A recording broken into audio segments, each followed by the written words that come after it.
අපි අද කතා කරමු හිස්තොරි සම්බන්ධයෙන් ඔබ සැලකිලිමත් වෙන්න ඕන කරුණු මොනවද කියලා. අපි දන්නවා හිස්තොරි අප කා අතරත් බහුල රෝගී තත්ත්වයක්.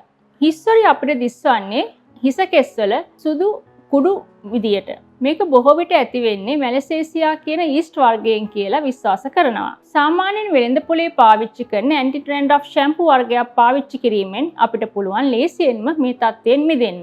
ඒ වුණාට සමහර අවස්ථාවන් තියෙනවා සාමාන්‍ය ඇන්ටි ඩ්‍රැන්ඩ්‍රෆ් ෂැම්පූ භාවිතයෙන් අපිට මේ තත්ත්වයෙන් අත් මිදින්න බැරි වෙන අවස්ථා. අපි දැන් බලමු ඒවා මොනවද කියලා. සාමාන්‍යයෙන් හිස්තොරිත් සමග කොණ්ඩේ ගැලවී යන්නේ නැහැ. නමුත් අධික ලෙස හිස කෙස් ගැලවී යනවා නම් අපි ඒ ගැන සැලකිලිමත් වෙන්න ඕන. ඒ වගේම තද බල හිසේ කැසීමක් පවතිනවා නම්, හැමේ තද රතු ගතියක් පවතිනවා නම්, හැමේ තෙල් ගතිය අධික නම්, හිස කෙස් වලට ඇලිච්ච ඝන පොතු තියෙනවා නම් අපි ඒ ගැන සැලකිලිමත් වෙන්න ඕන. මොකද ඒ තත්ත්වය සෙබරික් ඩර්මටයිටිස් තත්ත්වය වෙන්න පුළුවන්. එය ඩැන්ඩ්‍රෆ් වලම උච්චතම අවස්ථාවයි. ඒ සඳහා අපි වෛද්‍ය ප්‍රතිකාර සඳහා යොමු වෙන්න ඕන.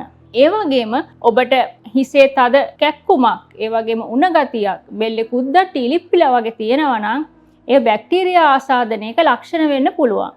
ඒ සඳහා ඔබ වෛද්‍ය ප්‍රතිකාර සඳහා යොමු වෙන්න ඕන.